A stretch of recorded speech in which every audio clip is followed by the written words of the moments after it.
Eh bien bonjour à toutes et à tous, on se retrouve ici pour une nouvelle vidéo après un long moment d'absence. Dernièrement la prépa m'a pris pas mal de temps, donc c'est qu'avec grand plaisir que je reprends les vidéos.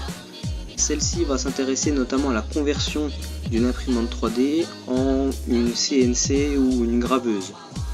Donc j'ai envie de modéliser ce lion sur une plaque de plexiglas pour faire un objet de décoration. On se retrouve donc sur SolidWorks où j'ai dû modéliser cette tête de lion en 3D. Donc voilà, j'ai passé pas mal de temps mais le résultat y est et c'est clairement pas mal. Une fois que notre modèle est dessiné en 3D, il ne reste plus qu'à l'enregistrer en STL et à l'ajouter dans Repetier ou Cura si vous utilisez Cura. Donc on va ouvrir la tête de lion, on va la tourner dans le bon sens. Voici. La première chose à faire, c'est de réduire l'épaisseur pour qu'il n'y ait qu'un seul passage. Donc on va mettre 0,05, comme ça on sera sûr qu'il n'y ait qu'une seule épaisseur. Voilà, donc là il est tout aplati et on va lancer le tranchage. Pendant ce temps, je vais vous parler de la configuration. Donc sur Slicer, il y a plusieurs paramètres à modifier. Par exemple, la première épaisseur, on va mettre 0,2 mm. Ensuite, dans le remplissage, on va mettre bien sûr 100% et en rectiligne pour pas laisser de zone blanche sur notre dessin. Ensuite, ni skirt ni brim, pas de support puisqu'on ne fait pas de choses en 3D, donc on n'en a pas besoin. Le paramètre important à modifier, enfin un des paramètres importants à modifier, c'est la vitesse, 10 mm par seconde. On ne s'occupe pas des autres puisque seule la première couche sera effectuée par la graveuse, puisqu'on ne va pas faire quelque chose en 3D. Dans Multiple Extruders, on va rien mettre, ni dans paramètres avancés, on va rien changer. Tout ça, une fois que vous avez fini les modifications, on peut l'enregistrer sous le nom gravure. Ensuite, on va aller dans le paramètre des filaments. Et la première chose à changer, c'est la température. On met 0 degré, puisqu'on ne va pas faire chauffer la buse, ni faire fondre de plastique. Enfin, dans Cooling, on va mettre 100%, et moi j'ai mis toujours activé, pour éviter que le plastique fonde sous l'usure et la chaleur dégagée par la fraise. Pour terminer, dans Printer Settings, général on va rien changer. Par contre dans Custom G-Code, j'ai rajouté un G4P5000, c'est pour faire une attente de 5 secondes après le homing, pour être prêt, sinon ça enchaîne tout de suite et j'aime pas trop.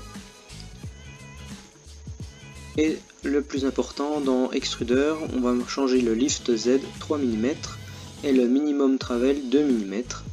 Si on ne change pas ces paramètres là, il va y avoir des grosses traînées entre les différents murs et donc le résultat sera complètement gâché. Donc là on peut voir que le tranchage est terminé. Il suffit simplement de l'enregistrer sur la carte SD et on peut passer à la gravure. Bien entendu, avant de pouvoir lancer la gravure, il faut faire un support pour maintenir le moteur sur le chariot. Donc j'ai déjà modélisé le chariot avec la buse qui est ici et le moteur ainsi que le mandrin. Donc on va venir ajouter une pièce. Voilà, moi je l'ai appelé T-moteur. Et donc je vais faire tenir cette pièce avec un rilsan. Et il va falloir aussi un adaptateur moteur, comme ceci, pour pouvoir y glisser le moteur. Ensuite il suffira d'ajouter une vis. Et voilà. Et avec la vis là, ça va serrer et le moteur sera maintenu. Il suffit d'imprimer ça, de le fixer et on peut lancer la gravure. Une dernière petite chose avant de vraiment commencer la gravure, il faut alimenter le moteur. C'est vraiment pas dur, n'importe qui peut y arriver. Il faut juste brancher un petit adaptateur comme celui-ci avec le fil vert qui va au GND de l'imprimante, le fil bleu qui va aux 12 volts de l'imprimante, le fil rouge qui va au plus du moteur et le fil jaune sur le moins du moteur. Ensuite il suffit de tourner le potentiomètre pour faire tourner le moteur. C'est maintenant l'heure de vous quitter et de vous laisser avec de belles images. À la prochaine, salut!